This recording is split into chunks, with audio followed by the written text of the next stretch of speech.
Cristo, amados hermanos en Cristo, bienvenidos.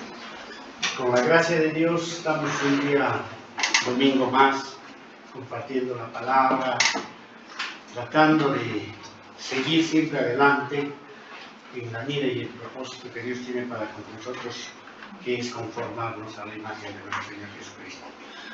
Hemos cantado tres canciones muy bonitas. La primera siempre nos dice que Él está presente, Él está aquí. Qué lindo es salir cada mañana de nuestras casas en función de las labores que podamos tener en el día, con la presencia del Señor en nuestros corazones y en nuestras vidas. Creo que esa es la mayor bendición para enfrentar cualquier dilema, cualquier problema, cualquier situación, cualquier aflicción, cualquier cosa. Ese es el mayor consuelo que podemos tener en esta vida que tenemos en el mundo. En segundo lugar, también hemos cantado esta canción hermosa que es Perfume a tus pies, que nos lleve a reflexionar y decir si realmente nuestra vida es como un perfume a los pies del Señor, ¿no? Si realmente estamos haciendo una vida agradable, ¿cierto? Con fe, agradable al Señor. Entonces, hoy día quiero compartirles un tema que es fundamental en nuestra vida, ¿no? Estos días yo estaba reflexionando, estaba estudiando el libro de Romanos y estaba reflexionando un poco sobre la situación que vivimos como sociedad, como todo. Y comprender que en realidad todos estamos destituidos de la gloria de Dios y todos estamos lejos y nos cuesta mantenernos en realidad hacia su voluntad. Eso es lo que más nos cuesta. Seamos cristianos o no. Fíjense, a ver, si nos hacemos un examen, una reflexión, nos miramos al espejo en la noche como cristianos y decimos, a ver, ¿cuánto hoy día he hecho en la voluntad del Señor?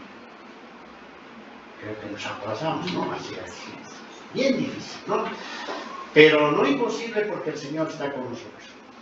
Y hay que seguir bregando y hay que seguir caminando, siguiendo al Señor en este camino, en esta viña del Señor, como decía. Bien, entonces estaba reflexionando y viendo qué es lo que pasa en nuestros corazones. Tan difícil comprender la mala humanidad. Y entiendo que la única forma de solucionar el problema que Dios va a solucionar, ¿no?, es a través del Evangelio.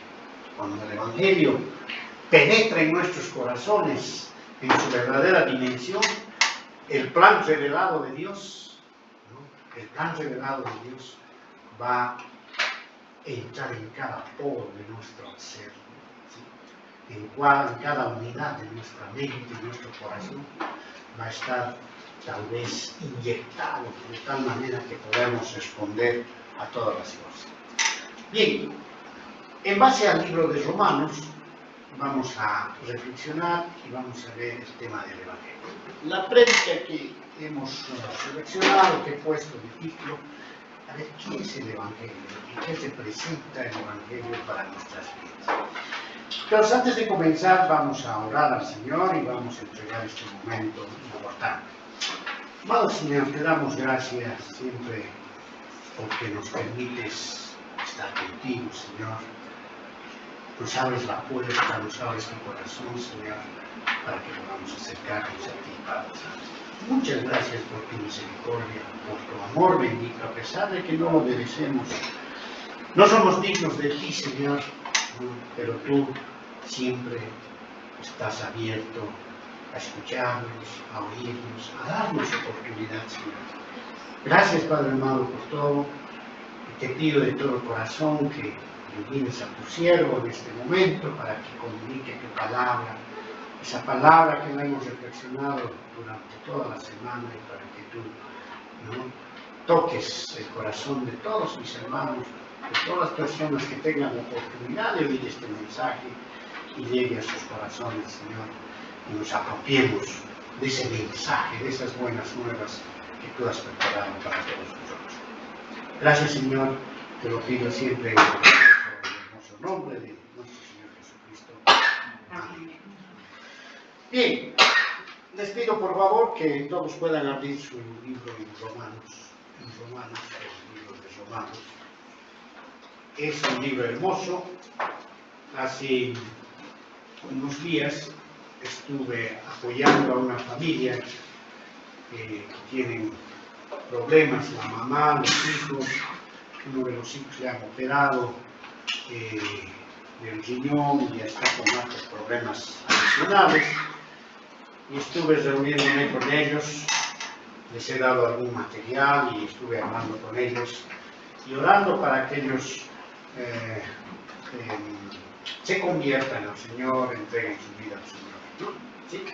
Porque acercarse al Señor, evidentemente lo hacemos a veces cuando tenemos necesidades de salud, todo, pero no debería ser el motivo de entregarnos al Señor porque nos va a sanar o porque nos va a dar algo, ¿no? Sino tendría que ser por amor, por esa reacción lógica de lo que Él ha hecho en la cruz por nosotros, y nosotros mínimamente deberíamos estar dispuestos a darnos nuestra vida, ¿no? Y les decía que yo les di unos audios, les di algún material, y justamente a la señora mayor ya les recomendaba, como no puede ver, que oiga en audio el libro de Romanos.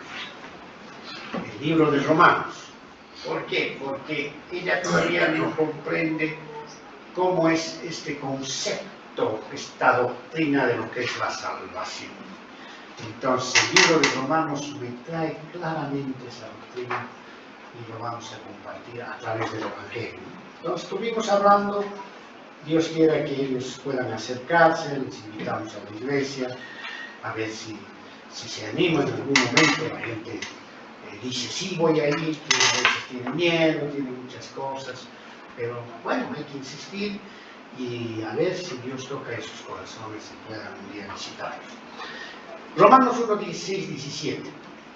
El apóstol Pablo escribe esta carta a los romanos y para mí es como su tesis, ¿no? Los que han estudiado, que han hecho alguna profesión, algún momento se han tenido que enfrentar a hacer su tesis, ¿no? ¿Sí?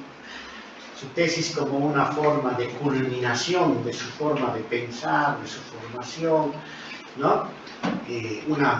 Utilizar una metodología, defender una doctrina, una forma de pensar, eso es la tesis, ¿no? Pues Pablo lo hace aquí, elegido por el Señor, como apóstol. Pablo dice en Romanos, voy a escribir un poco mi tesis, ¿sí? Y lo escribo. Y miren lo que dice, y es la base para mí del libro de Romanos, Romanos 1, 16, 17, vamos a avanzar, ¿no? ¿Qué es el Evangelio? Y Romanos 1, 16, 17, en la escritura de Pablo, en el libro de Romanos, nos dice, ¿no? Él dice, así de una manera categórica, dice, ¿no? Porque no me avergüenzo del Evangelio, porque es poder de Dios para salvación a todo aquel que cree, al judío primeramente y también al griego, porque en el Evangelio la justicia de Dios se revela por fe y para fe, como está escrito, mas el justo por la fe vivirá. Estos dos versículos lo hemos oído repetir muchas veces. Muchas veces la gente dice, ¿cómo? ¿Por qué no me avergüenzo del Evangelio y todo eso? Pero ¿qué significa para nuestra vida? Hoy quiero dedicarme a reflexionar sobre estos versículos y a ver qué nos dicen, ¿no? Vamos a profundizar y vamos a estudiar estos versículos. Bueno, como siempre ustedes ya conocen, esta es la forma de presentación expositiva que nosotros llevamos adelante y tenemos el contexto, el cuerpo y la conclusión, lo que nos vamos a llevar a la casa. En el contexto quiero hablarte para que entremos en tema, en materia, cuán importante es el contexto para que nos sitúe en lo que queremos hablar. Entonces aquí quiero hablarte en realidad de tres cosas. El contexto general, para que entiendas cuál es el significado del Evangelio. Estaba pensando cómo introducir el significado del Evangelio. Y acudí a un libro muy hermoso que les aconsejo que lo lean, ¿no? El Progreso del Peregrino. A ver, ¿cuántos han leído El Progreso del Peregrino? 1, 2, 3. Les aconsejo que de John Bunyan. En 1700 y algo escribió este libro.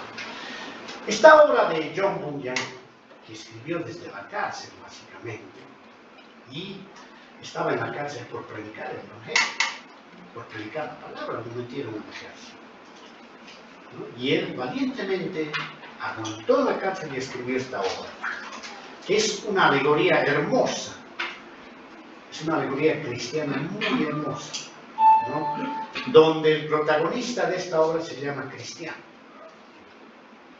No es Cristiano Ronaldo, pero se llama Cristiano. ¿Y qué representa esta obra? Representa al creyente buscando su salvación.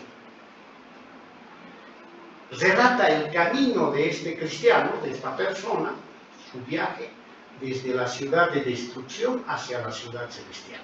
Toda la obra me relata cómo va caminando, cómo va sufriendo dificultades hasta llegar al cielo, básicamente, desde la ciudad de destrucción. En cierta forma esto emula lo que nosotros somos. De lo destruidos que somos, ¿no? Queremos llegar al cielo. Para eso tenemos que pasar un montón de dificultades. Cristianos se enfrentan en el camino con personajes como la envidia, el egoísmo, un montón de cosas que en la vida lo vivimos a cada momento, ¿no? En algún momento Cristiano entra a una casa que se llama la casa del intérprete. En la obra, ¿no? Entra a una casa que se llamaba la casa del intérprete, ¿no?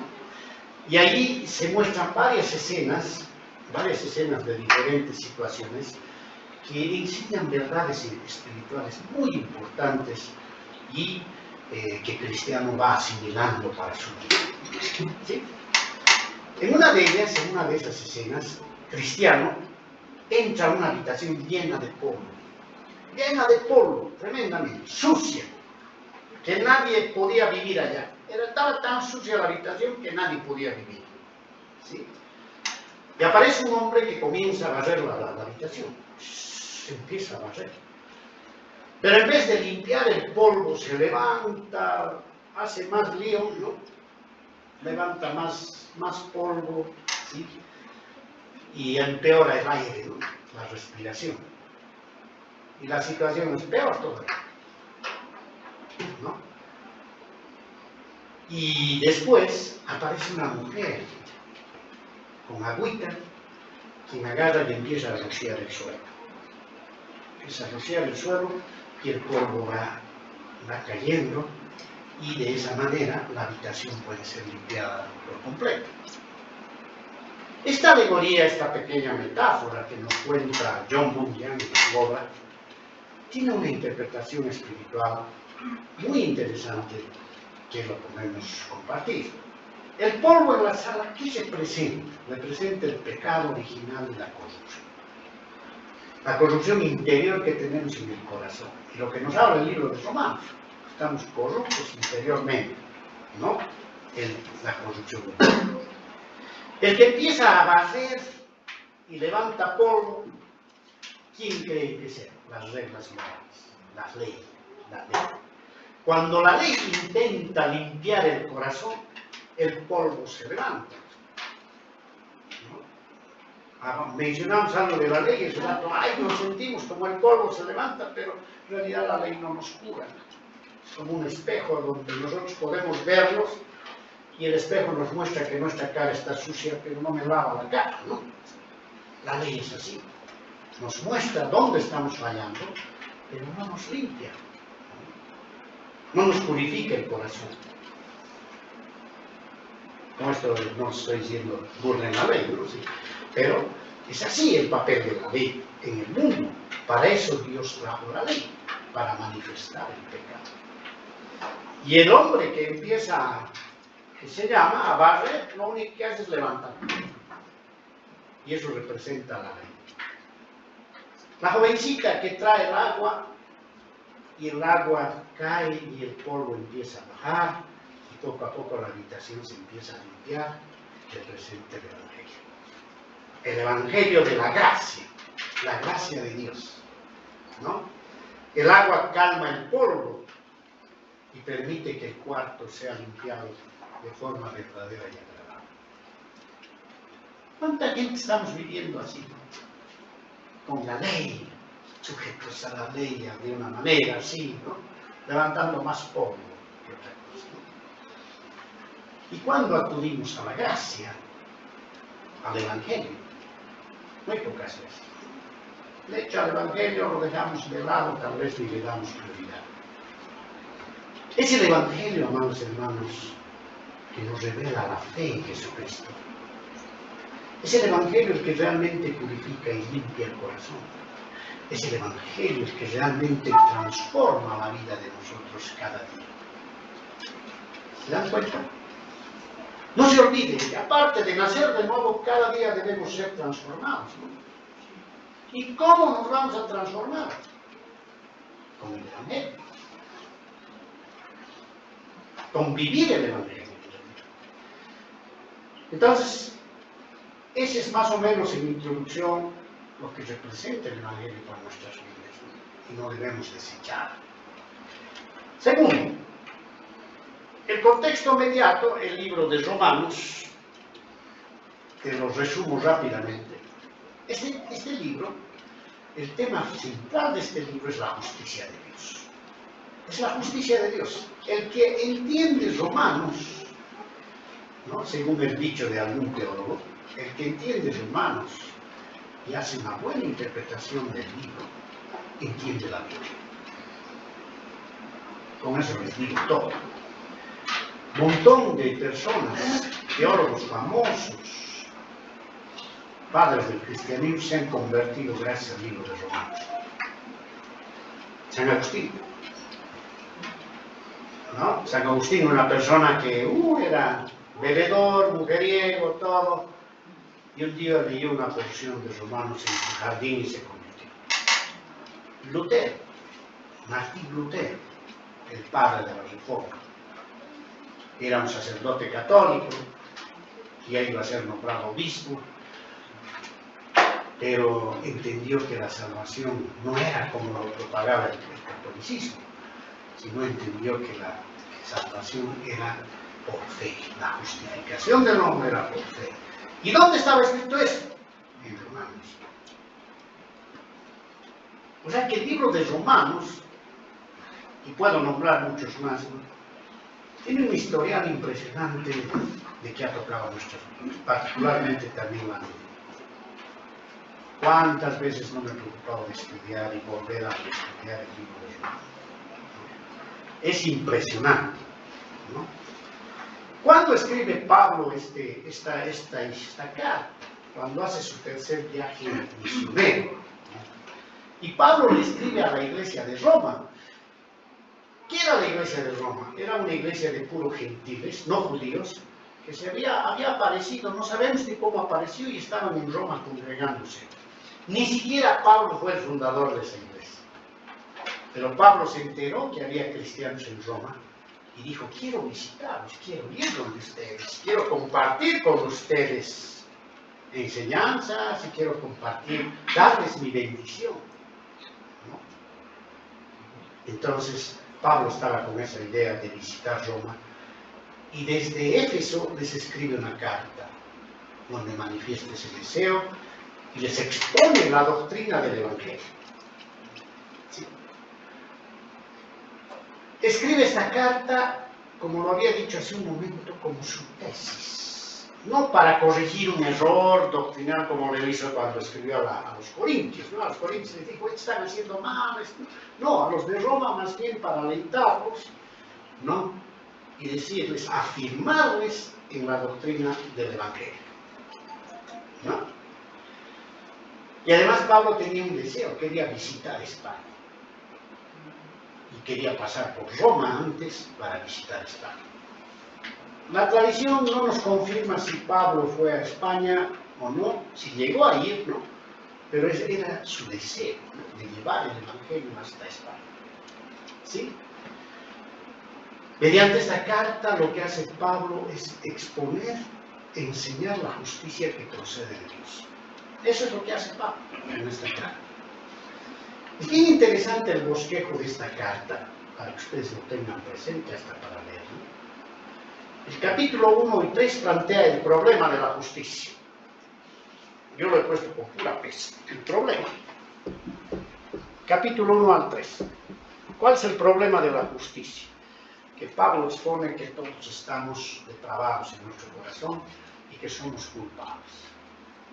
Debemos reconocer que somos culpables, estamos destituidos de la gloria de Dios, y ahí dice, no hay justo ni aún uno. Ese es el problema de la justicia. Dios encontró ese problema, en realidad ya lo sabía, ¿no? Pero vio que ese problema estaba en el mundo, no había justicia, había un problema. Entonces Dios hace una provisión de justicia. En los capítulos siguientes, del 4, ¿no? Del 3 al 5 básicamente, del 1 al 3 hasta cierta parte, expone el problema, y después en la continuación del 3 hasta el 5, más o menos, ahí Pablo habla de cómo Dios ha provisto la justicia. Y lo ha provisto a través de la obra de la cruz, de nuestro Señor Jesucristo. En los capítulos 6 a 8, Pablo expone el poder de la justicia. El poder. Miren cómo es la secuencia de este libro fabuloso, es una tesis, básicamente. El poder. ¿Qué significa, no, la justicia de Dios? Es un poder que hace posible librarnos de la esclavitud del pecado y redimirnos. Ese es el poder. No es un poder para curar enfermos, para hacer eso, no, es el poder que tiene para liberarnos de toda esa esclavitud del pecado. En los capítulos 9 a 11 habla de la promesa de justicia, de que todo esto ya había venido desde antes, como Dios en el Antiguo Testamento había prometido que esta justicia iba a venir para todos, judíos, gentiles y para todo el mundo. Esa promesa, ¿cómo se ha cumplido? Y después de eso, en los últimos capítulos, hasta el 16, habla del patrón de justicia. ¿Cómo aquella persona que ha recibido toda esa promesa, ese patrón, ese poder, todo eso, tiene que comportarse? ¿Cuál es el patrón que debe seguir? ¿Cómo tiene que vivir como cristiano? ¿Sí? Consagrado al Señor. Fíjense la lógica de esto. Como un abogado, Pablo plantea los hechos en el Evangelio y declara que todos estamos perdidos sin la intervención de Dios. ¿Y cómo intervino Dios en el mundo histórico del mundo? Enviando a su Hijo para ser el Salvador de todos sus creyentes. Ese es en resumen lo que trata el Evangelio, que es la carta de Pablo a los romanos, ¿no? En un orden muy clarísimo, donde se puede, yo lo he puesto de esta forma para que ustedes puedan analizarlo y estudiarlo hasta los 16 capítulos que contiene este libro hermoso. Como contexto específico, vamos a hablar un poquito del Romanos 1, porque en Romanos 1 está el verso que nos interesa. En el capítulo 1 de Romanos se exponen algunos puntos muy importantes que rodean a lo que vamos a comentar enseguida. Está la salutación de Pablo. Pablo se presenta, ¿no? Y se presenta como un siervo, la palabra doulos, que en hebreo, que en griego quiere decir esclavo. Yo digo, Pablo dice, no soy un ciudadano, soy un siervo, un doulos. Inclusive Pablo se compara con un operete, es otra palabra griega, que se atribuye a aquellos que remaban, esclavos que remaban, y los demás abajo, los que hacían mayor esfuerzo, los que trabajaban más, se llamaban uteretes. Y él dice, yo soy un uterete del Evangelio. Siervo, pero de lo más abajo, dice, el que trabaja así, a fondo. Soy un esclavo de Cristo. Así se declara Pablo. Y se declara también como apóstol. La palabra apóstol, de apostolos, la palabra en griego, quiere decir enviado, mensajero. Y Pablo era un enviado, mensajero, elegido por Cristo mismo. En el camino a Damasco lo eligió y le dijo, oye, tú vas a ir a predicar el Evangelio a los gentiles, a los que no son judíos. Yo te elijo para eso. y Pablo era un apóstol. Aunque no fue elegido por Cristo en el momento antes de su crucifixión, Cristo lo eligió después, cuando ya Cristo resucitó, todo eso, ya estaba en el cielo, lo eligió en el camino a Damasco y le dijo: a partir de ahora tú vas a proclamar el Evangelio a toda criatura, básicamente. Así fue. Segundo, aparte de esa salutación que hace Pablo en el capítulo 1, presenta al Hijo de Dios, a Jesucristo, dice. Jesucristo que vino del linaje de David, y dice: en realidad yo estoy viniendo aquí a plantear el Evangelio de Jesucristo, no mi Evangelio, aunque Pablo utiliza en algunas partes mi Evangelio, pero en realidad es el Evangelio del Hijo de Dios. Después, más adelante, empieza a llamar a todos los que han nacido de nuevo, a todos los que han sido llamados santos. Les da un título glorioso, como somos todos los que hemos nacido de nuevo. Si tú, amado hermano, hermana, has nacido de nuevo, eres santo. Eres santo. Y la palabra santo quiere decir apartado. Te ha apartado Dios, ¿no? Estabas en el mundo y Dios ha agarrado, te ha dicho: ahora eres de mí, ven. Ahora eres mi hijo. Te ha apartado. La palabra santo desde el Antiguo Testamento se utiliza en ese contexto. Apartado. Apartados para Dios. ¿Sí?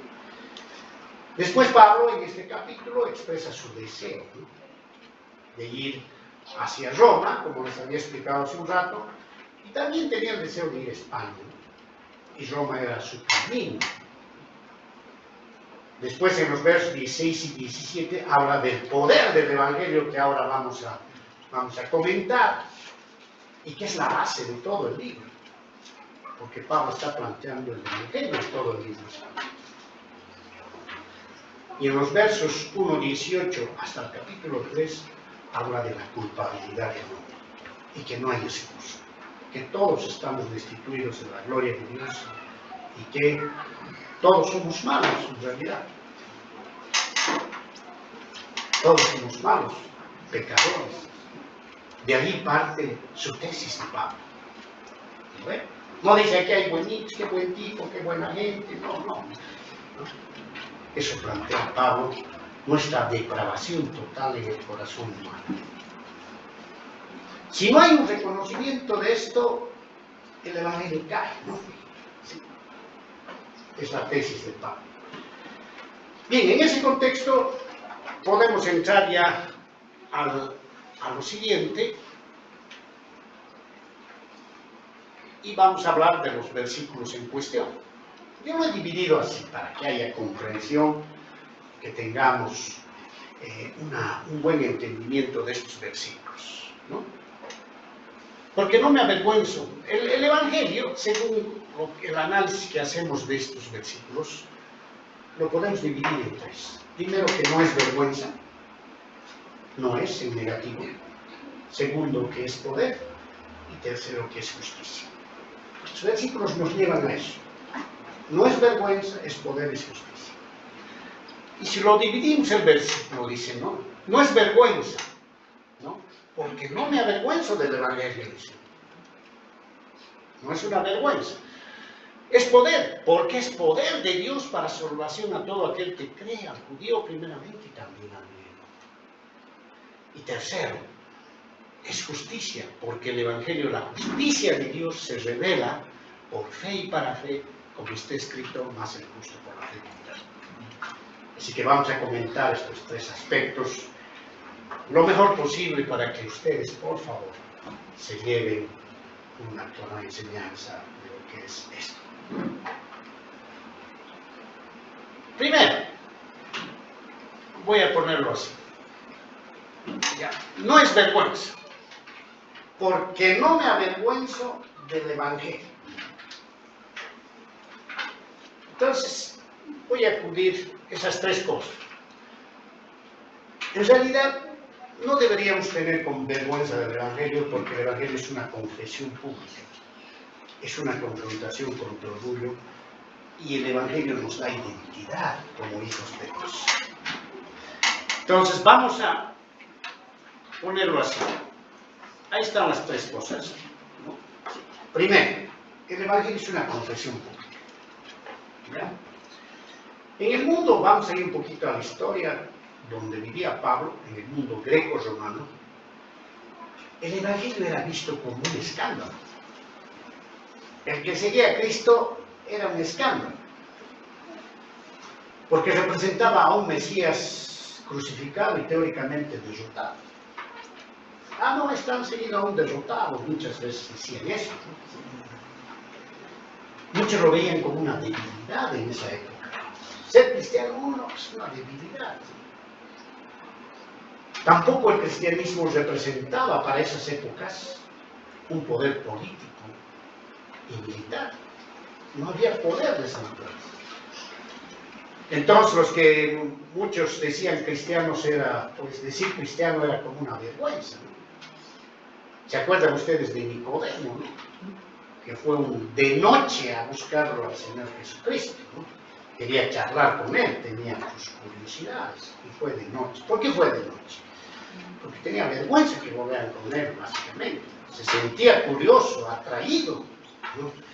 Pero de noche, pues, si me van a ver. ¿Ven?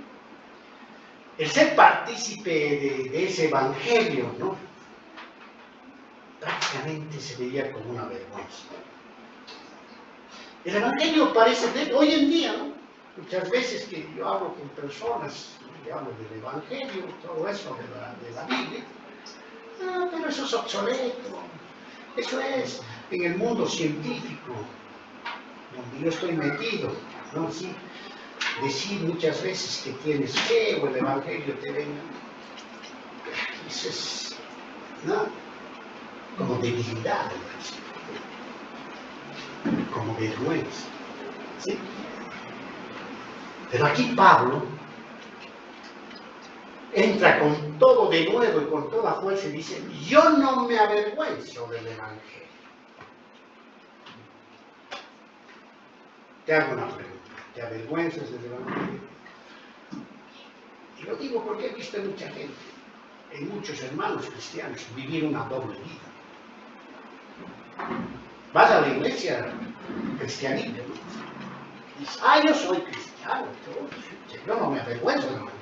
Pero en tu vida pública muchas veces no dices que eres cristiano, no lo demuestras, más bien que no te vean, porque en el mundo en que vives, en el mundo social donde estás relacionado, por ahí te ven mal, ¿no? Una vez una hermana, cuando yo asistía a otra iglesia, ¿no? Se quejaba en una reunión que estábamos haciendo. Yo no digo en mi trabajo que soy cristiano, porque me hacen a un lado, decía. Yo he vivido eso en carne propia, porque yo trabajaba en una institución católica, era autoridad, y he sufrido la guerra y la demostración por decir que era cristiano. El acoso he sufrido. En carne propia lo he vivido, pero nunca oculté que era cristiano. Lo decía con orgullo. Una vez me prohibieron inclusive hablar de cristianismo. Vino un colega a mí y me dijo, te aconsejo que no hables, ¿no? Porque te están mirando muy mal, ¿no? Y yo le contesté, porque no me avergüenzo del evangelio, le dije, porque es poder de Dios para salvar. Le contesté eso, verdadero, así fue, no me avergüenzo del evangelio. Aunque el mensaje choque con la cultura dominante, con tus amigos, con tus relaciones sociales, ¿no?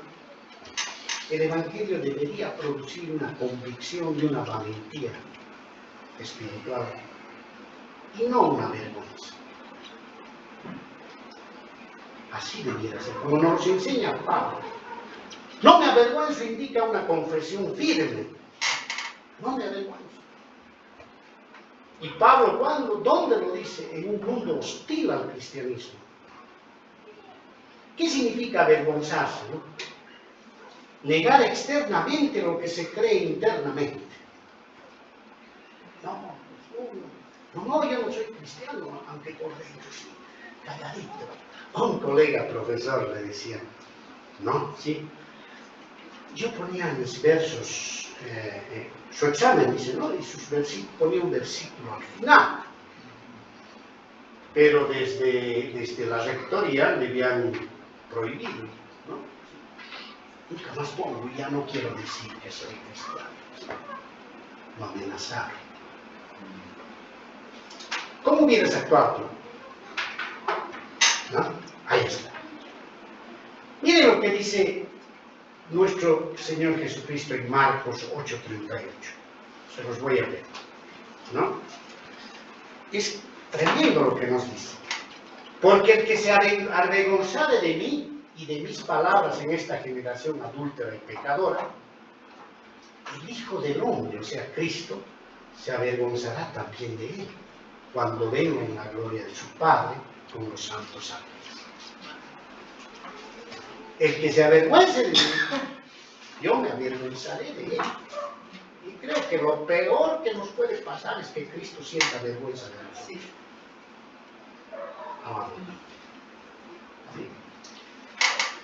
Un soldado no se avergüenza de su uniforme, ¿no? Porque sabe exactamente a quién representa. El que cree de verdad no se esconde. Ay, que no me vean ir a la iglesia, o que no me vean esto, o que no sé qué. No, tenemos que estar orgullosos de nuestra convicción. Amén. Amados hermanos. ¿Sí? O no les digo a mis amigos que no muchos cristianos me van a mirar feo. El Evangelio es una confesión pública, amados hermanos. No me avergüenzo. El Evangelio, la palabra Evangelio quiere decir buen mensaje. Es el buen mensaje que nos ha traído Jesucristo, que es el pensamiento de Dios que nos ha traído para que nosotros pensemos de esa manera, ¿no? Pensemos con la verdad. Segundo, el Evangelio confronta el orgullo humano. Cuando hablamos de la cruz, ¿no? A la gente no le gusta, ¿no? Todos piensan en humillación y todo, ¿no? ¿Sí? Ay, ¿cómo voy a hablar de la cruz? Un papa católico, ¿no? Dijo algo que realmente me asombró mucho en la reunión del Congreso de Estados Unidos. Me invitaron y yo he visto en televisión lo que dijo, dio su discurso, ¿no? Y dijo esto, y nadie reaccionó, ni siquiera después hubo comentarios. Qué terrible el mundo. Dijo, Jesucristo como hombre ha fracasado. ¿El Papa Francisco? Sí. En el Congreso de Estados Unidos, y lo digo porque yo lo he escuchado, ¿sí? ¡Qué tremendo! Que la cruz fue un Sí, fracaso. sí, la cruz es un fracaso. ¡Qué verdadera vergüenza!, ¿no? Sí, sí, pero así. La cruz, que ha sido un sistema tan terrible de muerte para los más grandes asesinos, ¿no? Delincuentes, todo, nuestro Señor Jesucristo la llevó por nosotros. Y triunfó, porque si no hubiera triunfado, y no estaríamos sentados aquí, amados hermanos. Ese mensaje de la cruz, ¿no? A veces nosotros lo vemos tal vez como una humillación, pero en el sentido malo. 1 Corintios 1:18 dice, miren lo que dice, porque la palabra de la cruz es locura a los que se pierden, pero a los que se salvan, esto es a nosotros, es poder de Dios. La cruz es poder. Negar la cruz es como estar ahogándote en algún lugar, no te estás ahogando ya o te estás en un pantano y entrando, y viene la mano de un salvavidas y te quiere dar, y tú le digas, no, no quiero, prefiero hundir. El orgullo. La cruz nos hace humildes. El orgullo calla al hombre, pero la cruz lo levanta. La fe en la cruz lo levanta. La cruz es un motivo para que el cristiano vivamos orgullosos. Nos trae tristeza, ¿no? Tristeza como nuestro Señor Jesucristo ha muerto en esa cruz. Pero nos trae una dignidad tremenda de que Él, a pesar de lo que somos, a pesar de lo caídos, nos eligió para estar con Él, para ser sus hijos. Ese es el poder del Evangelio, ¿no? Tercero, el Evangelio produce identidad espiritual. Pablo no dice, me avergüenzo de mi ministerio. No dice. Me avergüenzo del Evangelio. ¿De qué es? No me avergüenzo del Evangelio. Dice. No me avergüenzo del Evangelio. No dice, no me avergüenzo de mi ministerio. Nuestra identidad, amados hermanos, no está en el cargo, sino en el mensaje. Yo aquí soy pastor. Bueno, dice que soy pastor. Yo no creo con el Señor, ¿no es verdad? Y ayer justamente viendo la película que hemos visto, Amar al Prójimo, una película muy bonita aquí en la iglesia, ¿sí? Estaba reflexionando en mi condición de pastor, como en la película el pastor reflexiona, marcar una diferencia, ¿no? ¿Sí? Y no lo tomo como un cargo,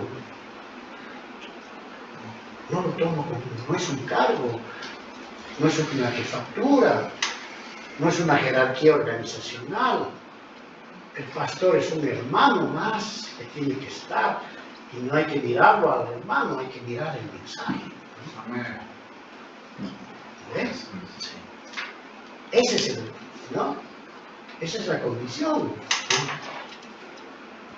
El propósito, en la antigüedad había unos mensajeros que el rey tenía, se llamaba heraldos, ¿no? Él les daba un mensaje escrito a los heraldos y ellos viajaban por un lado, se subían a un lugar alto y de ahí leían el mensaje sin desviar ese mensaje, tal cual el rey les había dado. Eso se llamaban heraldos. Llegaba el heraldo y era escuchar la voz del rey. El rey decía esto y el heraldo tenía que leer sin distorsionar nada. Los mensajeros, los predicadores deben ser heraldos. Deberíamos ser heraldos. No deberíamos tener miedo ni vergüenza de proclamar el Evangelio, el buen mensaje de la palabra. Al proclamar de esa manera, ¿no? Estamos mostrando nuestra identidad de que somos, ¿qué cosa? Hijos de Dios. Anterior sesión yo te dije algo. Reflexiona en tu casa y te pregúntate quién soy. Sí. ¿Quién eres? ¿Eres realmente un hijo de Dios? Inclusive te lo varía la pregunta, ¿no? Si te acuerdas. En realidad, más que responder quién soy, sino es en quién soy. ¿En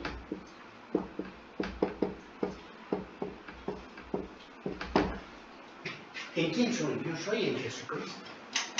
Yo quiero mi identidad gracias a Jesucristo. No por ser Rafael Terraz, nada. Sí. Identidad. ¿Qué quiere decir la identidad? Lo que tú eres en realidad. Pues es carnet de identidad. Y nuestro carnet de identidad, yo creo que no, aunque mi carnet dice usted es orureño, y me siento orgulloso de ser orureño, sí, no, pero somos ciudadanos del cielo. Amén. En realidad tenemos un carnet de identidad aquí en el corazón, gracias al Espíritu Santo que nos sella. Amén. Cuando nacemos de nuevo, y nos dice, oye, tú eres un ciudadano del cielo, eres un hijo de Dios, tu identidad es esa. Alguna vez que he hablado con jóvenes, papás me han dicho, habla con mi hijo porque su autoestima está por los cielos, por los suelos, o lo que sea, Empiezo yo diciendo, ¿quién eres? A ver, dime quién eres. Ah, eres cristiano, sí. Entonces, eres hijo de Dios. Bueno, y empiezan a dudar porque no entienden a veces lo que son. Y somos lo que somos por Cristo, no por nosotros mismos. La identidad nos la ha dado Cristo. Porque cuando hemos nacido de nuevo, Dios nos ha colocado en la posición de su Hijo. Estamos posicionados como Cristo. Dios nos mira como a su Hijo. ¡Qué privilegio! Como dice el libro de Efesios. Bendito el Dios y Padre de nuestro Señor Jesucristo, que nos bendijo con toda bendición espiritual. Ya hemos recibido toda la bendición espiritual. Nos ha dado toda bendición como hijos y vamos a ser herederos y coherederos en Cristo de todo el universo. Vamos a administrar el universo junto con Cristo. Ese es el privilegio de la iglesia, es una bendición espiritual, amados hermanos. No me estoy inventando, dice la Biblia, lo dice así. ¿Se dan cuenta? ¿Qué más quieres? ¿Qué más quieres? No sé, así entramos en esa lógica. Mire, el apóstol Pablo fue encarcelado en Filipos, echado en Tesalónica, sacado a escondidas de Berea, vilipendiado en Atenas, juzgado como insensato en Corintios, apedreado en Galacia, por proclamar ¿qué cosa? El Evangelio. Pero nunca perdió su identidad. Él siempre supo quién era. Y siempre se mantuvo ansioso de predicar el Evangelio donde iba. Mi pregunta es, ¿qué haces tú cuando vas a cualquier lado, en un social? ¿Predicas el Evangelio o estás en otro? Deberíamos hacerlo, ¿sí? ¿Y qué es predicar el Evangelio? Decir el buen mensaje de Jesucristo. Y el Evangelio empieza con malas noticias, como Pablo dice, no, primero hay que decirle a la persona, no hay que predicar el Evangelio a una persona así, hoy Dios tiene un propósito para ti, no, pues con Dios vas a encontrar prosperidad, ¿no? Sí, todo, ¿no? Dios tiene un plan perfecto para ti, ¿no? Sí. Y la gente entra a veces a las iglesias con ese mensaje, con esa charla motivacional y después no sucede nada, se desencanta todo, ¿no? Sí. Y cree que entrar al cristianismo es buscar solución a los problemas. No es así, hermanos. Hay que empezar a predicar el Evangelio a las personas con malas noticias. Oye, tú eres pecador, yo también, todos somos pecadores. Estamos destituidos de la gloria de Dios, como dice Pablo. La mala noticia es esa. Estamos depravados. No reaccionamos bien ante las cosas, reaccionamos mal. Fallamos. Ese es el problema de la justicia, ¿no? Como Pablo lo expone en Romanos, ¿no? Reconoce lo que eres, ¿no? Y viene la buena noticia, el buen mensaje. Pero hay una alternativa. En realidad la alternativa no es una alternativa, es la alternativa. ¿Cuál es? Entregar tu vida a Cristo. Que Él pagó por ti todo lo que, las macanas que has hecho, y te da la posibilidad de salvación. La única posibilidad de salvación. Esa es la buena noticia. ¿Qué tienes que hacer? Nada. Solo reconocer lo que eres y poner tu corazón a disposición. No tienes que, si voy a ir a la iglesia un mes y te prometo, Dios, después de un mes, que va a suceder todo y dame el sitio, por favor, y te prometo que voy a ir a la iglesia. No. ¿Sí? Pablo, a pesar del poder político, de la ridiculización, de las críticas, la persecución física, nunca pudieron mitigar su veneno por predicar el Evangelio. En 2 Timoteo 1:12 dice, por lo cual, ¿no? Por lo cual asimismo padezco esto, dice, ¿no? Sí. Pero no me avergüenzo, porque yo sé a quién he creído. ¿A quién has creído? ¿Al pastor? No, ¿a quién has creído? A Cristo. Nada. ¿sí? Y estoy seguro que es poderoso para guardar mi depósito para aquel día. Su perspectiva de Pablo no era este mundo, era lo que va a venir. Era como un depósito de seguridad. ¿Hacia dónde? Hacia la seguridad eterna. Eso produce el Evangelio, amados hermanos, una identidad de quién es. No me avergüenzo. Ahora vamos a hablar del poder. ¿Por qué decimos que el Evangelio es poder? Mucha gente ha tergiversado estos versículos porque es poder. Si tú sigues el Evangelio, caramba, te vas a encontrar, te va a dar poder para encontrar prosperidad, para sanación. Alguna vez una hermana, cuando yo estuve enfermo, de otra línea cristiana, me oraba por mí, se acercaba y me decía, voy a orar por ti, oraba, me ponía las manos aquí arriba, y yo le aceptaba todo con mucho amor, todo, ¿no? Y pasaban unas semanas, nos volvíamos a encontrar. ¿Has mejorado? Me decía, no, le decía, no, sí, entonces, no tienes fe. Por eso no hay poder para que, no. Pensaba que porque, bueno, por eso de tener fe o el Evangelio tiene un poder especial para curarme, y ella era como la intermediaria que podía curarme, ¿no? Y se disculpaba que yo no me había curado porque yo no tenía fe, ¿no? Y ahí la pregunta, ¿qué es la fe? La fe es no lo que tú crees que puedes hacer. Ese es un error de conceptual. La fe es lo que Dios puede hacer en ti. Muy bien. Entonces, ¿a qué se refiere ese poder? ¿No? Poder de Dios para salvación. A todo aquel que cree, al judío primeramente y también al griego. Vamos a analizar esto también en 3 puntos, ¿no? Primero, ¿de dónde viene ese poder? Del origen. El origen y la fuente del Evangelio. ¿Por qué el Evangelio es poderoso? ¿Saben por qué? Porque viene de Dios. El origen del Evangelio está en Dios, no está en el hombre, no está en la filosofía, no está en la ética moral, no es una tradición religiosa, es la palabra de Dios y Él es la fuente y el origen del Evangelio. Segunda Timoteo 3:16, ¿qué dice? Toda la escritura, toda es inspirada. La palabra inspirada es theopneustos, quiere decir respirada por Dios, pero más que respirada, ¿no? Porque muchos hablan, los intérpretes dicen, ¿no? Cuando tú respiras, inhalas y exhalas, inhalas y exhalas. Entonces Dios ha hecho eso con su palabra, ha inhalado y exhalado.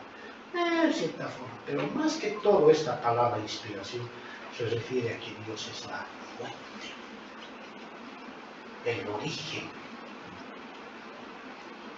¿Qué ha hecho Dios tan hermoso de que Él tiene una forma de pensar perfecta? Él es la verdad absoluta. Y como el hombre no puede alcanzar a esa verdad, no puede tener el pensamiento de Dios perfecto, Él ha agarrado y ha comunicado esa verdad a la humanidad a través de una revelación que es en Jesucristo y en la Biblia, para que tú conozcas la verdad. Él se ha revelado. El origen de esa verdad es Dios y no hay más. A mis alumnos en esta maestría les comportaba que estoy dando, les compartía y les decía, ¿de dónde viene la verdad? ¿Cuál es la verdad de la ciencia y cuál es la verdad absoluta? A ver, díganme. Estamos más perdidos, profesionales, estamos perdidos en el concepto de verdad. La ciencia lo que encuentra son verdades relativas. Un conocimiento que un científico descubre puede ser verdad hoy día y de aquí a 5 años es mentira. Yo puedo explicar que la úlcera es un deterioro de no sé qué, que hace tiempo era bien por el estrés, las heridas, después han encontrado que es el Helicobacter pylori, y de aquí a unos años te encontrarán que es otra cosa. Esa es la verdad relativa, depende de quién lo piensa, ¿no? Pero la verdad absoluta viene del Señor. Él es la fuente de la verdad. Él es la verdad en sí mismo. Y la realidad solo se puede explicar por la verdad. Entonces, el origen del Evangelio, Jesucristo ha venido, es el Verbo, ¿no? El Evangelio de Juan lo llama el Verbo, el Logos, que los griegos decían, el Logos es la razón de ser de todo, es la doctrina, la teoría que lo explica todo. Después Jesucristo. Él es la verdad, el camino. Entonces, toda la Escritura, el Evangelio, todo emana aquí de Dios. Él es la fuente verdadera del mensaje. ¿De acuerdo? Al ser de origen divino, es un poder. La palabra poder en el griego es dunamis. De ahí viene la palabra dinamita, derivado. ¿No? Claro, en ese tiempo no se hablaba de dinamita, pero hoy en día dinamita. De ahí viene, dunamis viene de dinamita, viene de dunamis. Es decir, algo poderoso, algo que, ¿no? Cuando se inventó, ¿quién inventó la dinamita? Un famoso ingeniero, Nobel. Y aterrorizado por lo que había inventado la dinamita, ese poder de destructor, ¿no? Instituyó el premio Nobel en Suecia. Para decir, premiaremos a la paz, premiaremos. Su conciencia le dijo, he inventado algo tan poderoso y destructivo, ¿no? Pero aquí la palabra griego dunamis, ¿no? Indica algo fuerte, algo poderoso, pero se refiere a algo milagroso que viene de Dios. Dunamis, poder. Porque ese poder de Dios en la palabra, ¿no? ¿Sirve para qué? Para enseñar. ¿Sirve para qué? Para redarguir, para que te des cuenta de tus pecados, ¿no? ¿Sirve para qué? Para corregir. ¿Sirve para qué? Para instruir en justicia. Para eso sirve la palabra. Las familias deberían educar a sus hijos con la Biblia, en realidad. Qué poderosa sería. No con la enseñanza humana. A veces nosotros, bueno, en el mundo humano que vivimos, ¿no? Al psicólogo, el psicólogo. Está bien, yo creo que los psicólogos tienen un papel, también tienen una profesión, un conocimiento, pero deberíamos acudir al Señor, a esa palabra viva y eficaz, ¿no? ¿Se dan cuenta? ¿Sí? Cuando se transmite el mensaje del Evangelio, hay un poder subyacente, inmanente, metido en eso. El Evangelio tiene un poder. Cuando se habla con la verdad del Evangelio, toca pues. La gente que lo rechaza no le gustará, buscará justificarse. Pero habrá gente que le va a tocar el corazón y va a decir, pucha caramba, mi vida está equivocada. Necesito un Salvador. ¿No? Porque el origen es divino, porque el origen es de Dios. ¿De acuerdo? El Evangelio tiene poder. Segundo, tiene un propósito y un resultado del Evangelio. ¿Cuál es según el versículo que estamos analizando? Porque es poder de Dios para, la palabra para en el griego, quiere decir propósito y resultado. ¿No? ¿Dónde está yendo? Allá, para. La palabra para es eis en griego. Quiere decir propósito y resultado. Ahora, ¿cuál es el propósito y resultado del Evangelio? Según esto, ¿no? Porque es poder de Dios. ¿Para qué? ¿Qué dice? Salvación. Para salvación. El propósito del Evangelio es la salvación. El poder que libera el Evangelio es para la salvación del hombre. En el Evangelio está declarado el plan de Dios, el plan de salvación del hombre. Nos dice cómo nos vamos a salvar, con quién nos vamos a salvar. Es el Evangelio que nos ha traído ese mensaje. Es el Evangelio que nos dice cómo nos liberamos del pecado. Es el Evangelio que nos acusa de culpa y condenación, ¿no? y nos dice, necesitas un Salvador. Es el Evangelio que nos dice que la salvación está en solo una persona, que es Jesucristo. Mateo 1:21 dice, ¿no? Y dará a luz un hijo, y llamarás a su nombre Jesús, porque él salvará a su pueblo de todos tus pecados, ¿no? Sus pecados. Solo Jesucristo trae salvación. Solo Él. ¿Y eso dónde está? En el Evangelio. El Evangelio no usa el poder para mejorar al hombre, sino para salvarlo. El doctor Ravi Zacharias, en su libro ¿Quién creó a Dios?, escribe una frase que siempre me impacta, ¿no? Sí.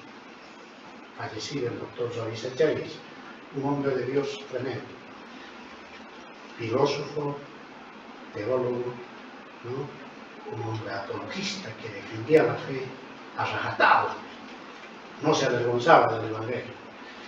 Y él decía, ¿no? Sí, Jesucristo no ha venido a hacerte buen hombre,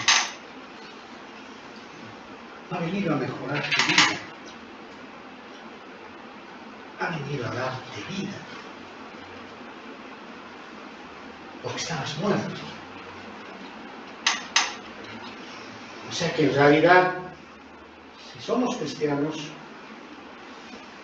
hemos sido renacidos, no curados. No te ha puesto una inyección de cristianismo y con eso he mejorado, ahora voy a volverme buen chico, buen chango, ¿no? Buena gente me voy a volver, ¿no? Voy a corregir mis defectos. No, te ha dado vida, te ha hecho hijo de Dios. Eso es un milagro, no es otra cosa, no. Ese es el propósito del Evangelio. El resultado es la salvación, justamente, si tú confías en Cristo. También nos dice el alcance del Evangelio, universal del Evangelio. Ahora vamos a razonar un poquito. ¿Sí? Cuando hablamos del alcance, dice, no es un sentido en que la redención es universal. Y que Cristo ha muerto por toditos. En realidad sí ha muerto por todos en un sentido. Es decir, que el poder que tiene Dios, Cristo en la cruz, puede alcanzar a cualquiera, ¿no? Pero no todos se salvan. Solamente se salva quienes, ahí dice, ¿no? A todo aquel que cree, dice, ¿no? Es Dios para salvación a todo aquel que cree. A todo aquel que cree. No es para todos. No todos son hijos de Dios. Todos somos criaturas de Dios, pero hijo de Dios solamente es aquel que cree, aquel que ha nacido. Cuando dice, porque es poder de Dios para salvación a todo aquel que crea, al judío primeramente y también al griego, primero nos está diciendo que Dios no hace acepción de personas. O sea, ¿qué quiere decir? Que el que se va a salvar puede ser camba, colla, judío, puede ser samaritano, puede ser de cualquier etnia, de cualquier raza, ¿no? Puede ser africano, puede ser morenito, puede ser, que se llama amarillo, puede ser chino. Nos está diciendo que es cualquiera. Y aquí hace una aclaración muy importante, ¿no? El judío primeramente y también al griego, dice. ¿Sí? ¿Qué quiere decir esto? Cuando dice al judío primeramente, no está diciendo que los judíos son superiores étnicamente, sino es un orden histórico. Porque Dios primero eligió a Israel y a él fue el primero que les dio la ley, ¿no? Las promesas. El Mesías viene de ¿qué se llama? De los judíos, nos guste o no nos guste. Y Dios es fiel a su pacto con Israel. En el Antiguo Testamento, Dios era el esposo y la esposa era Israel. Y sigue siendo, ¿no? Eso no ha variado. Porque Dios no lleva así, no, ahora ya no es mi esposa, si me he divorciado de ti, no. No va a entrar en esa lógica Dios es fiel. Que Israel haya fallado es otro problema, ¿no? Y siempre está fallando. Y el mismo Dios sabe que ellos van a seguir fallando, pero un día se van a hincar ante Dios. Eso dice la palabra. No reconocieron al Mesías, miren, un día lo van a reconocer. Y eso no quiere decir que todos los judíos se van a salvar, no. Va a haber un remanente que Dios desde siempre ha mantenido de judíos, ¿no?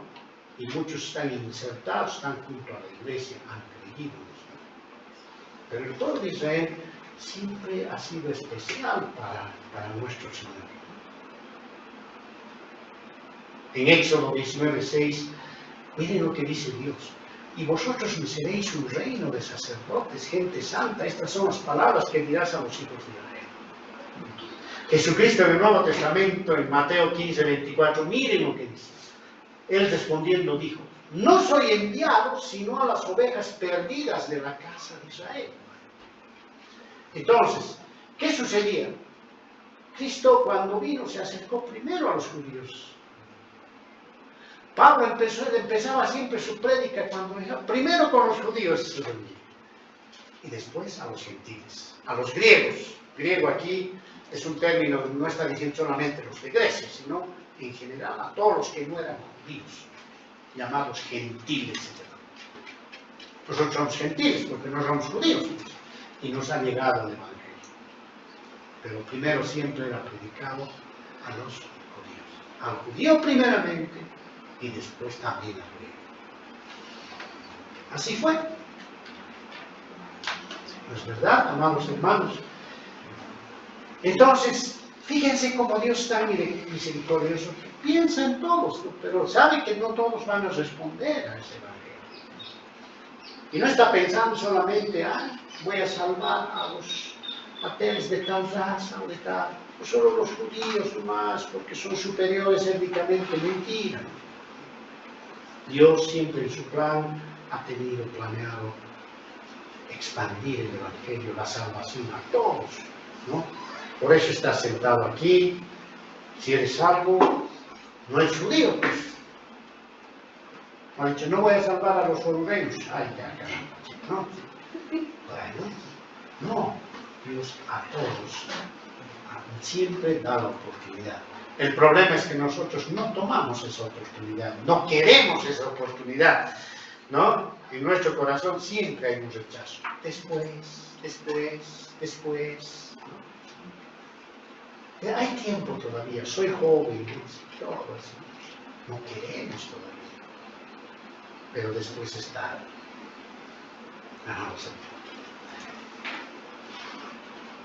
Finalmente, te quiero hablar de la justicia. Porque dice, ¿no? Aquí dice, ¿no?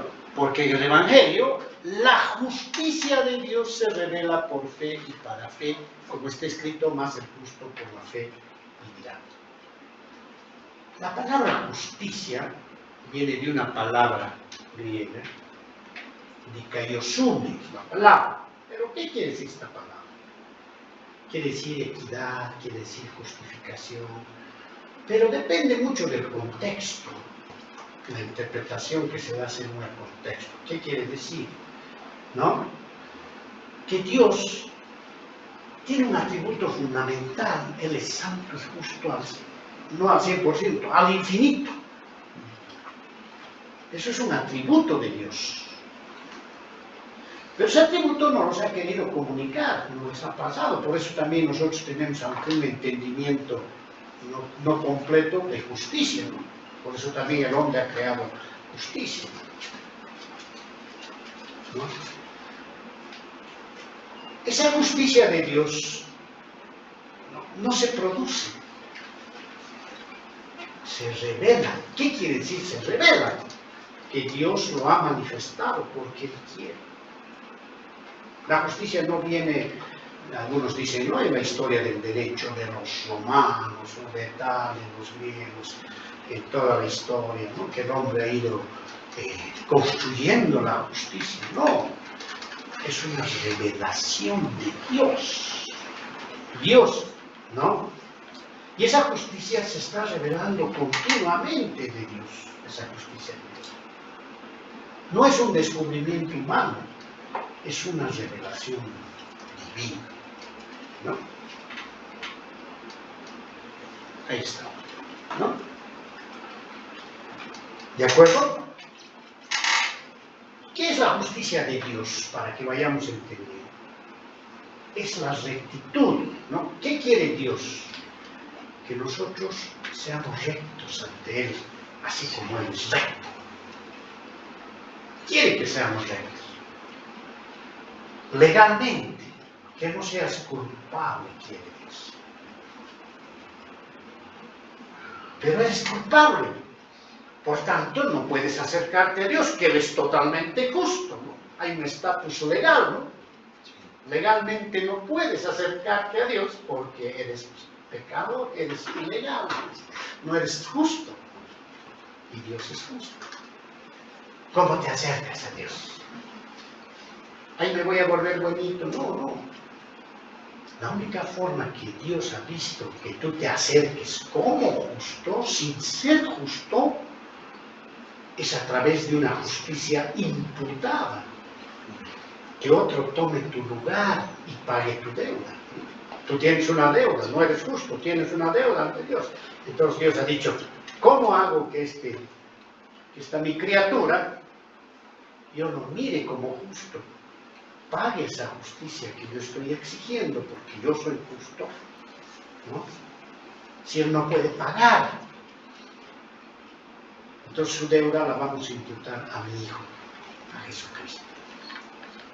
Debía $100,000, pues si Cristo sacó su chequera y te lo pagó los $100,000. Y gracias a eso Dios te ve como justo.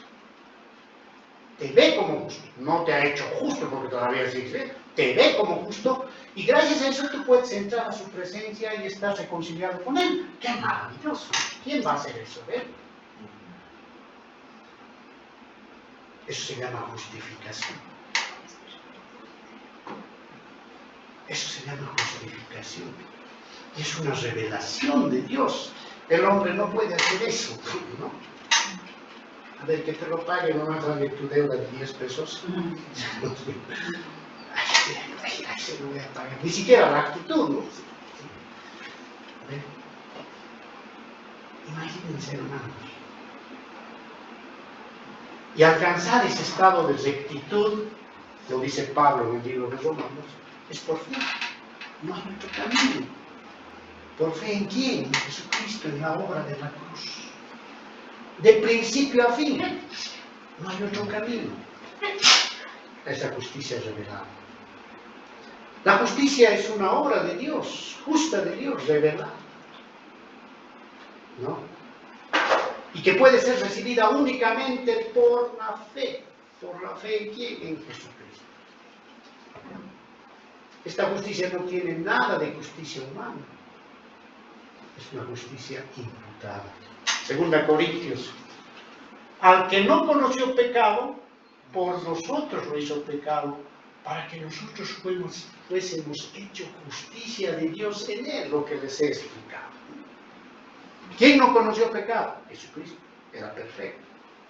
Pero lo miró como pecador Dios en la cruz. ¿Para qué? Para que nosotros por ese camino podamos acercarnos a Él. Eso es lo que dice este versículo, ¿no? Para que Dios nos pueda mirar como justos, ¿no? Eso dice aquí, fuésemos hecho justicia de Dios en Él. Esa es la imputación, ¿no? La imputación es un término jurídico teológico que significa atribuir, acreditar o poner en la cuenta de otro, ¿no? Algo que no le pertenece originalmente. A Cristo no le pertenecía el pecado, pero Dios lo colocó en su cuenta, nuestro pecado. Le imputó para que nosotros pasemos a estar reconciliados con Dios y podamos entrar al trono de la gracia, ¿no? Porque antes no podíamos. Y no es porque Dios sea malo, no quiero que entres, no. sino porque no podíamos, porque no éramos justos. No somos justos en realidad. Ese es el punto neurálgico central del libro de Romanos, la justificación por la fe. Alguien pagó tu deuda. Alguien. Me acuerdo de una historia que leí en un libro. Una muchacha estaba manejando su autito, que su papá le regaló, en Estados Unidos. Es una historia real. Que se llama, y en algún cruce de eso se tuvo un choque.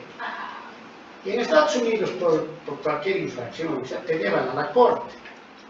Te llevan con el juez ahí, delante del juez. El juez con su toga sentado ahí. Señorita, usted ha cometido una grave infracción.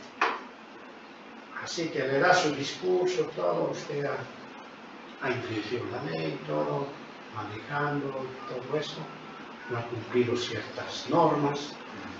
Así que la declaro culpable, usted tiene que pagar una multa de $5,000. Aunque sí hay de dónde voy a pagar. El juez, después de decir eso, se para, ¿no? Se saca su toga, se baja al lado de la muchacha, saca su chequera, $5,000 se lo paga. Había sido su padre. ¿No? Sí, y se lo paga. Cristo hizo más o menos eso por ti. Él pagó tu deuda, de toda tu infracción que tú cometiste. Como si fuera el pecador, infractor, Él se atribuyó todo y lo pagó por ti. Segundo, ¿cómo recibes esa justicia? ¿No?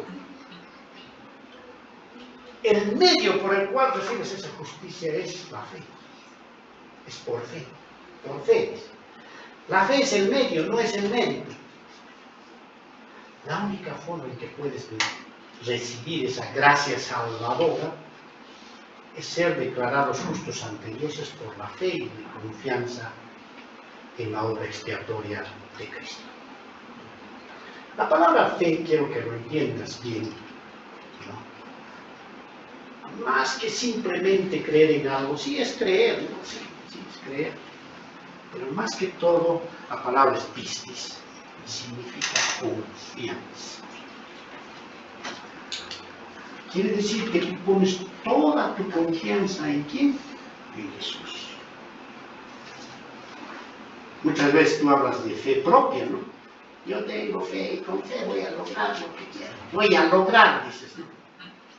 No, es la fe que Dios nos da, porque es un don de Dios, no es lo que tú puedes lograr. Es lo que Dios puede hacer en ti. Esa es la verdadera fe. Si tienes sueños, si quieres, está bien que le pongas empeño, ganas de conseguir algo, pero sin Dios no vas a poder hacer nada. Así es, amado. La fe es la confianza, es lanzarse a la piscina, porque Dios te dice, lánzate a la piscina. ¿No? Es como tirarse atrás, y alguien te va a agarrar atrás. Yo de chico jugaba en el barrio. A ver, lanzarte atrás, y yo te voy a decir, te hacías un lado, no tenías confianza de lanzarte atrás. La fe es lanzarte atrás sabiendo que Dios te está esperando para recibir. Es una confianza no ciega, es razonable, ¿no? Pero razonable porque el Evangelio ha penetrado tu corazón y tu mente y te hace confiar en el Salvador. La fe, quieres cruzar una calle donde los autos están pasando y tú eres un niño que no sabes cómo vas a cruzar, es agarrarte a la mano de Cristo y cruzar esa calle. No por ti, si tú cruzas por ti, estás hecho pomada en 5 minutos, no, ni siquiera en 5 minutos, en segundos, ¿no? Los autos te van a pasar. Pero si te agarras de la mano de Cristo, aunque los autos pasen, vas a ver que vas a estar salvo. Esa es esa confianza, ¿no? Y nosotros debemos entender que nuestra salvación es por la confianza en ese acto maravilloso que es el acto de la cruz. Porque dicen, porque por gracia sois salvos. La salvación es por gracia, es un regalo, no es un mérito tuyo, ¿no? Por medio de la fe, o sea, la fe manifiesta la gracia de Dios. Es el medio por el que se canaliza la gracia hacia ti. Es como si tuvieras tu casa y quieres ponerle electricidad para que haya luz, ¿no? Pero para eso necesitas ponerle cables, ¿no? Si no, la luz no va a llegar, ¿no ves? No agarras y viene el FEC y dice, alumbra de arriba y hay luz en tu casa. No, tiene que poner cables y tiene que conducirse por ahí para que la electricidad no haya en tu casa. Lo mismo, para recibir la gracia, la energía, todo eso, necesitas poner la fe. Y Dios mismo te lo pone la fe, porque dice, ¿no? Y esto no de vosotros, pues es don de Dios. ¿Qué es don de Dios? La fe. No por obras, no por lo que tú hagas, para que nadie se gloríe. Porque imagínense, si la salvación dependiera de mí, estoy perdido.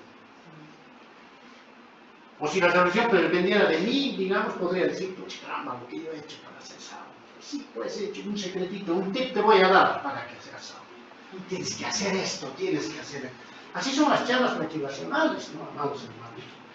No, eso es una entrega total a Cristo. Es un despojo total del yo. Finalmente, quiero que entiendas algo. La fe no es solamente el principio. Por eso dice, miren, este versículo es genial, ¿no? ¿Sí? Porque en el Evangelio la justicia de Dios se revela por fe y para fe. Hay dos proposiciones claves aquí que en el griego se traducen. Por y para. Por fe quiere decir la causa. ¿De dónde viene? ¿No? De creer en Jesucristo. Pero también es para que haya un resultado, para que vivas siempre con fe, todo el tiempo, para que tu vida sea con fe todo el tiempo. No es decir, yo soy salvo por Cristo y ahí me quedo, listo, ahí terminó mi historia. No, tienes que vivir para fe. Mas el justo por la fe vivirá. ¿Vives para fe? ¿Vives por fe? ¿Y vives para fe? ¿O tu fe solo ha alcanzado para la salvación? No, la fe no termina ahí. ¿Se acuerdan ustedes? Alguna vez hemos explicado que el momento que tú naces de nuevo, por fe, ¿no? Cambia tu posición, ¿no? De criatura te vuelves, ¿qué cosa? Hijo. Posicionalmente has cambiado, has habido un cambio de posición. Pero paralela, una vez que sucede eso, en un momento, en tu nuevo nacimiento, tienes que empezar, ¿qué cosa? A caminar en santificación, ¿no ve? Eso es para fe. Tienes que crecer, tienes que transformarte. ¿De qué sirve que yo vea a alguien que me diga, yo soy cristiano, no soy de nuevo? Y no veo fruto, transformación de esa persona. Ayer hablamos con mi esposa, ¿no? Estábamos charlando de unos temas, preocupados de algunas cosas, ¿no? Qué decisiones que tenemos que tomar. Y nos acordábamos de algo, ¿no? De lo que éramos antes y de lo que somos ahora. Y que nos falta mucho todavía, no lo vamos a alcanzar en esta vida, ¿no? Y nos decíamos ambos, ¿no? Tú no eres igual que antes, ¿no? Y tú tampoco, ¿no? Mira cómo hemos cambiado. Ha habido, aunque sea una transformación pequeñita, y es una evidencia de que realmente, pues, somos hijos de Dios. Porque ¿de qué sirve que yo lo vea un cristiano y que me diga, yo nací así, y sigue igualito que antes he visto muchas personas? No, igual, no cambió nada, no se ve fruto en esas personas. Es como un arbolito que dice que ha nacido, pero nunca hay fruto, ¿no? Nunca da. Ahí está el problema, ¿no? Un verdadero cristiano que ha nacido de nuevo tiene que vivir para fe, ¿no? Bajo la confianza de Dios, siguiendo a Cristo, tiene que haber cambios, transformación. Por medio de las renovaciones, Romanos 12:2 me dice, ¿no? ¿Sí? No os conforméis a este siglo, dice, sino transformaos, dice, transformaos. metamorfosa la palabra, sino cambia por medio de la renovación de tu entendimiento. ¿Y cómo vas a renovar tu entendimiento? Por el Evangelio. Por esa agüita que limpia el polvo, ¿sí? ¿No ves? Como hemos dicho al principio, por el Evangelio vas a renovar tu entendimiento y vas a transformar. ¿No? Charles Spurgeon decía, mi fe no descansa en lo que soy. Mi fe no descansa en lo que soy, o en lo que debo ser, sentir o saber, sino en lo que Cristo es, en lo que Él ha hecho por mí y en lo que ahora hace por mí. Entonces esta persona ya no estoy diciendo quién soy, sino en quién soy. ¿En quién soy? En Jesucristo. Por tanto, podemos concluir, hermanos, con bastante seguridad que la fe es el principio, es el medio y es el fin de la vida cristiana. ¿No ven? Principio, medio y fin. Hasta el final, no es que vamos a perder la fe, no nada, ¿no? Porque la fe no depende de nosotros, depende de Cristo. Si dependiera de nosotros, pues cada vez como esa hermana me decía, es que no tienes fe, has perdido tu fe, no sé qué, no sé. No, depende de Cristo.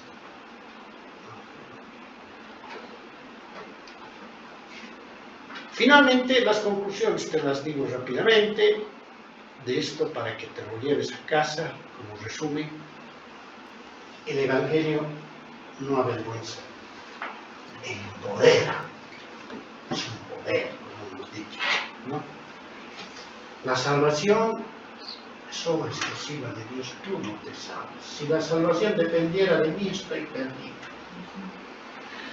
La justicia se recibe por fe, no se gana. No voy a ganar fe porque voy a la iglesia, porque voy a hacer esto. Se recibe, es un don de Dios. Amén. ¿Sí? El justo vive para la fe en una nueva manera de vivir, lo que les decía ahorita. Y reflexión última. El Evangelio es poder para que la salvación sea una obra continua de gracia para la justicia de Dios, que inicia por medio de la fe, pero que continúa para vivir en la fe. No haya nacido de nuevo ya y me quedo, ya la fe ha venido. Tienes que vivir para la fe. Reflexión profunda. Observación. Problema. Te hago esta pregunta. Lleva esta pregunta a tu casa. Ponlo en tu persona. ¿Estoy confiado en el poder del Evangelio o confío en mi propia justicia? Creo que la mayoría de las veces confiamos en nuestra propia justicia. No, yo sé cómo voy a reaccionar ante esto. Vas a ver, me voy a meter un juicio y yo sé lo que voy a hacer. No, pues tengo que hacer prevalecer. A ver, ¿qué significa? ¿Confías en el Evangelio realmente o realmente quieres imponer tu propia justicia? Esto me lleva a una reflexión profunda si realmente nosotros confiamos realmente en el Señor o confiamos a medias o a veces nos avergonzamos o a veces confiamos en nuestra propia opinión. ¿Sí? La ortodoxia, la teoría nos dice, muy clarito nos dice la teoría, el Evangelio dice que la justificación y salvación de gracia solo es por medio de la fe. Eso nos dice la teoría. La doctrina cristiana nos dice, fe, pero no en ti. ¿En quién? En Jesucristo.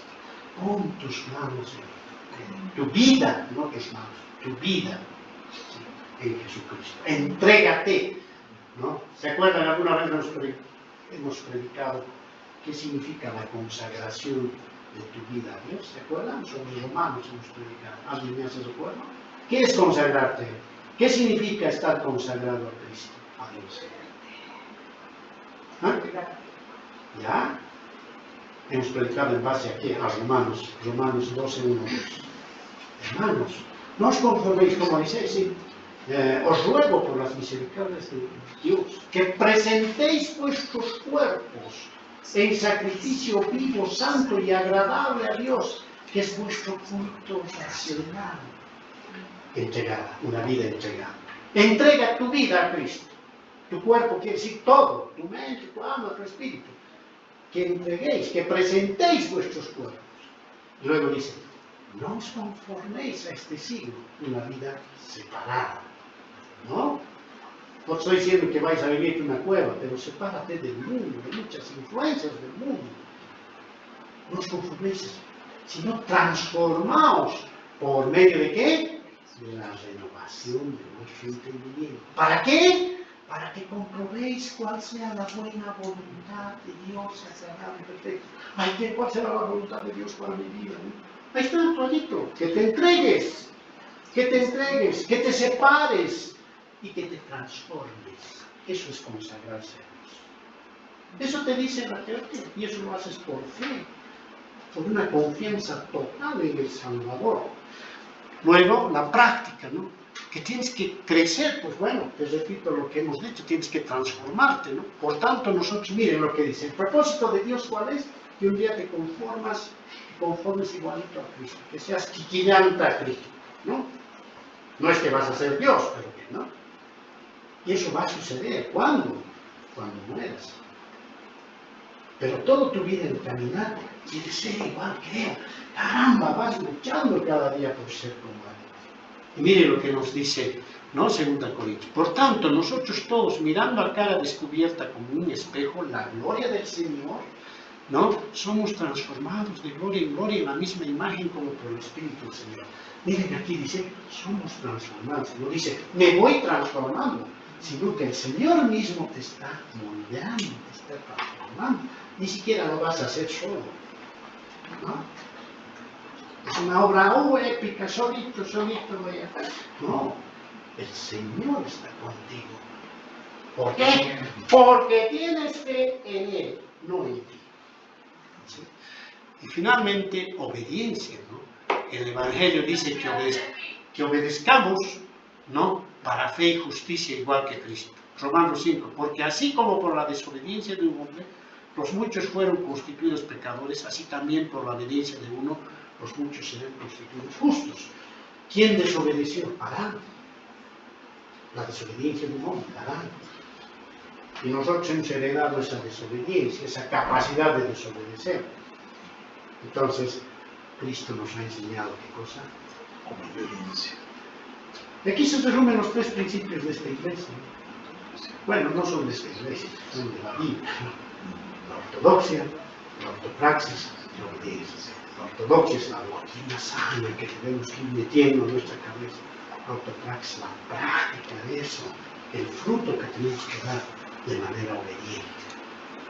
Las 3 cosas realmente lo que sea. Está en nuestra misión, y eso ojalá nos lleve a tener una vida cercana siempre al Señor, ¿no? Más hermanos, les agradezco, espero que no se hayan cansado, sí, pero bueno, lo importante es que el mensaje siempre llegue a nuestros corazones y nos llevemos a nuestras casas para practicar. Que tengan una semana bendecida y Dios mediante nos vemos el día martes en la oración, el día sábado empezamos el curso de estudio bíblico y el domingo tendremos el culto dominical. ¿Ya? Okay. Gracias.